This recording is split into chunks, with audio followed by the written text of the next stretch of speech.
Well, ladies and gentlemen, the doom and gloom seems to be over. Donald Trump is officially the favorite again in the 2024 election. I mean, he was always the favorite, but now all the top polls are coming out and saying that Trump's leading a lot of the swing states. He's leading the head-to-head popular vote. You can see you've got Rasmussen with Trump +4.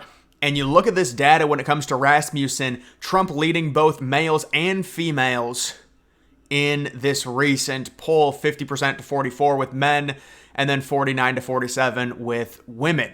So Trump is up very impressively there. You've got Emerson, who came out with a poll yesterday to kind of counter the Rasmussen poll. They had Harris up by 4 over Trump in just the popular vote, but now they're releasing state by state, and they do have Trump up by 1 in Pennsylvania, and you include, the leans, it is Trump up by 2. So more good news when it comes to the state of Pennsylvania, even if it is a 1-point lead, a 2-point lead. Three weeks ago with all the hype, Harris was leading by 3, 4, 5 points in a lot of these polls.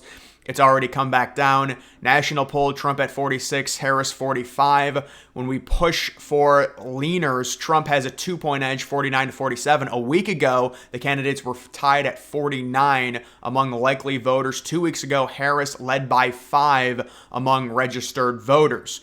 And that's what Rasmussen does. They poll every single day. And even Rasmussen, like a few weeks ago when the Harris hype was really big, they did have Harris leading just the general popular vote because there was a ton of hype, but now it seems like it's died down completely, and they're going to try and use the DNC as another launching point for Harris. But I think, especially when it comes to all of these policies that are coming out, the most recent one was the $25,000, for your down payment if you are a first-time homeowner, and a lot of that's going to be going to the immigrants, of course, but that will only hike up the interest rates. And this is what people were saying. It's not the down payment that young people necessarily have a big problem with in terms of paying. It's the interest rates, and they're going to be hiked up significantly. Where are you getting that $25,000? You're going to have to print more money. It's going to cause a rise in inflation, and they're going to have to bring the interest rates up even more. Her policies are really, really bad. No wonder she waited until the last second to actually talk about them and release them. And so I think during the debate in September, Trump's going to have so much ammunition. He should be good. And I do think Trump will only expand the lead that I think he's going to have going into the debate, even if you want to say the DNC is going to help Harris based off of this recent polling that we are seeing. This is really, really good numbers with independents. I mean, Trump's been leading independents over Harris and Biden both pretty standardly. It's been very consistent. Here you can see +9 over Kamala when you include everyone. And you would think if he's winning independents by 9, the idea that he would be losing a popular vote is just, it seems extremely, extremely unlikely. They can run up huge numbers in California, but I still think Trump is not a safe bet to win the popular vote, but it's going to be a very close election in terms of popular vote, and if it is, that would lend credence into Trump easily winning the election if it's close in terms of popular vote. It's just the way the Electoral College works. Trump lost the popular vote by 4 points, in 2020 and nearly won the election. That just goes to show you. We've also got this guy, not a Trump supporter, but he watched the Trump press conference with an open mind. Yeah, so Trump's press conference yesterday, better than expected. Even liberals coming out and admitting that Trump was very impressive during it. He talked, Trump is very transparent. He takes questions. That's something that Harris certainly is not doing right now. You've got a new poll coming out of Michigan. This was yesterday. It was taken on the 11th with Trump +2 over Harris, Kennedy at 6%. So we're starting to see this swath of kind of consistent positive polling for Trump. I think the capper would be seeing more positive polling out of states like Georgia, because we know Harris has brought that back and made it very close. And also like Arizona, Nevada, states like that, that would be kind of to where we know that, all right, well, Trump's looking a lot better. You can see when it comes to Real Clear Politics, they don't really put a ton of polls in here. Like, they only put a certain amount. I mean, that Fox News poll is really good. Obviously, you had the Emerson polls and then more Emerson polls today with Pennsylvania, Trump +1 with Kennedy getting only 3%. I think Kennedy is going to have to drop out. Kennedy's numbers have been horrible. It's not that they're, 6 or 7%. Now they're dropping down because everyone's going to their side and there's less and less independence as it gets closer to the election. That's just how it works because we're a partisan country. And so I think Kennedy is going to drop out in September and endorse Trump. I'm guessing the Harris campaign, someone within that campaign made up, and we'll have to see if Kennedy actually talks about this because it is kind of weird. CNN ran a story where it was like they were quoting Kennedy and he was talking about, oh, she would be lucky to have me in her administration and talking about like trying to join Kamala's, cabinet, which I just thought was so unlike what Kennedy had been saying, and it just seemed almost impossible. That's why I had said Kennedy's either going to drop out and endorse nobody or he'll drop out and endorse Trump, with Trump giving him possibly a cabinet spot.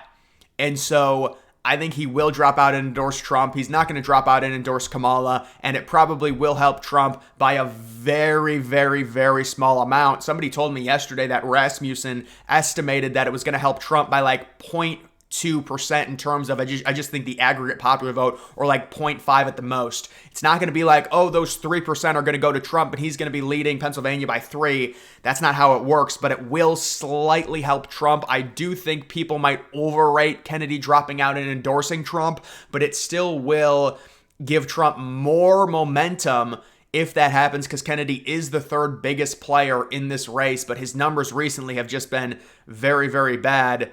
You can see this is when they include everyone, multi-candidate, Kennedy sitting at 6%, Kennedy sitting at 4%, Kennedy 4%, Kennedy 6%, Kennedy 6%. So Kennedy is around 5 or 6%, it looks like.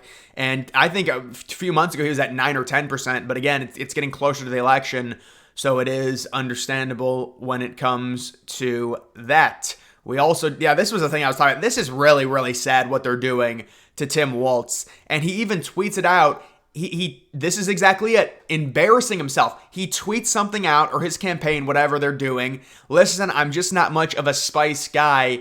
And it's a clip of him just embarrassing himself with Kamala Harris laughing at him, and then saying at the end of the clip, "Go suck on a cantaloupe." This is what I knew they were going to have. And I said this before it actually happened. I said there was going to be anti-white, and they were going to make Walz the dumb white guy who's all clumsy and, oh, I don't have any spices, and, I'm sorry, I just don't know, I'm too stupid, and, my race, we've committed all these horrible crimes, and we're just we have all this guilt, and we need to get rid of it, and please, govern me, you're in control, that's the power dynamic. Kamala, the minority female, has a power over Walz. This is their wet dream. This is what they wanted. This is why I said, you've got all these white people in America. There's no way she's going to win. They're running an anti-white campaign. It's not going to work. There's too many. Now, some white people they do have extreme guilt. They're going to vote for her. But you look at some of these policies she's come out with, they're all just horrible. Republicans are picking through every single one. They're either copied off of Trump, or they're copied off of Vance, or they're terrible. Or they're communist. I mean, the policies, we could go through like the 5 policies she has right now, and genuinely there's something crazy wrong with all of them, whether they're a copy straight from Trump or Vance, which, by the way, they call Trump this Hitler. Why would you copy his policies? Maybe he's not as bad. Maybe you fear-mongering him and causing him to almost be assassinated. That's a problem. And then they gaslight and they say, oh, Crooks was a Republican. Then go look at his Gab posts. He's a pure liberal. He's using the Our Politics Reddit talking points in 2021 trying to defend Biden and his immigration policy. Crooks was far left. He was influenced by MSNBC. He was influenced by CNN. He was not influenced by Trump's rhetoric. That's absurd. They said that he's a threat to democracy, so Crooks tried to be the hero. That's what it was. And that's why this is so dangerous. But this stuff, this dynamic, this cannot, there's no way white people are going to vote for that. That's just absurd. You're going to make fun of us and say that and that's why people are starting to wake up and they're like, I didn't know they were this racist against white people. The liberals have said now that no, you can't be racist against white people because of the power dynamic. That's basically them admitting they are racist against white people by saying you can't be, because they're like, yeah, we are racist against whites, but you can't be, so we're not racist. That's what they say. And then they go on CNN and it's like the round table with like one white lady and there's like 5 black people, and they're all calling her racist for mispronouncing Kamala's name. This is the type of stuff that's going to sink their campaign. And this is why, with all the policies that have come out, with all the communism, all the copying off of Vance and copying off of Trump, this is the result you get. You get Trump leading these polls. Americans are not this stupid Trump's up significantly in terms of the independent vote, and you also do have Trump up in many other big polls. So the polls are starting to trend back to Trump. I think you're going to see the betting start trending back to Trump as well, and they're going to try and take back the momentum with the DNC.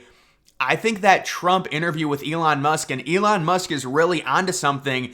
Musk wants more transparency. And let me be honest, Trump is giving us legitimate transparency when he takes questions every single week. He takes far more questions than Biden, and Biden's the president right now, although that's a joke, we know that.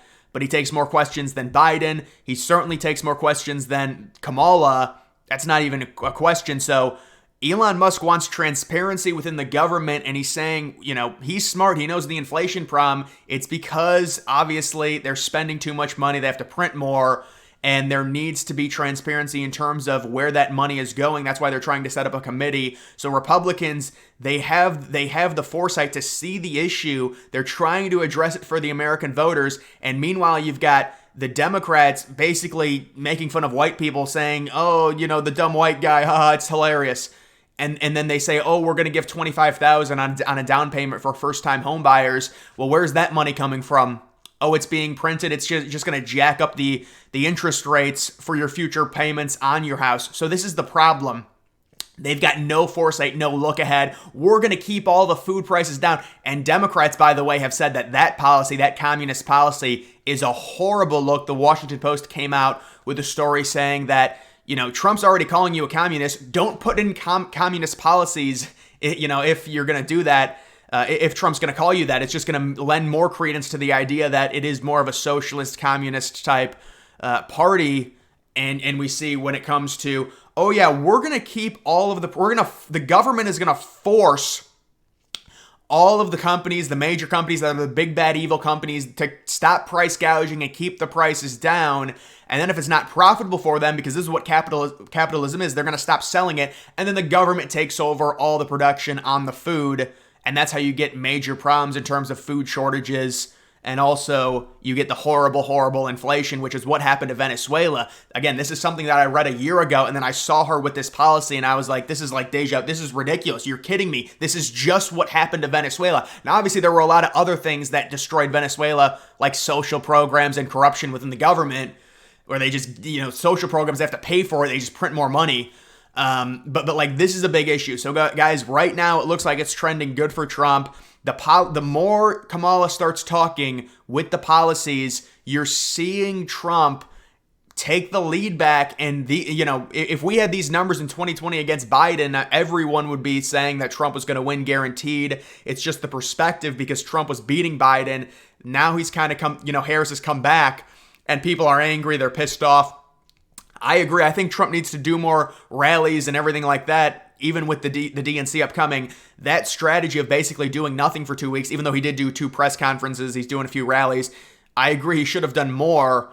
And I think when it comes to, people always say, well, he should stay on topic, he should stop with the insults. It's, I don't know. I don't really think that matters too much. I do think that Trump needs to try and connect with young people. The Aiden Ross thing was good. The Elon thing was great, and those are 2 big things that Trump has done the past 2 weeks in terms of getting, they're not rallies, but they're going to be huge in terms of getting views on the internet and trying to connect with younger people, because we know the Harris campaign, say what you want about Democrats, they will win at any cost. They are all, it is funny how Trump goes on the Aiden Ross thing, and then Kai Cenat, the like big time other streamer, who's like a black dude, Kai Cenat, it tells people and tells his viewers that they've been offered. I wonder what they offered him, like in terms of money. Those people are just so obsessed, and they're offering people like TikTok influencers $20,000 to make negative TikToks against Trump.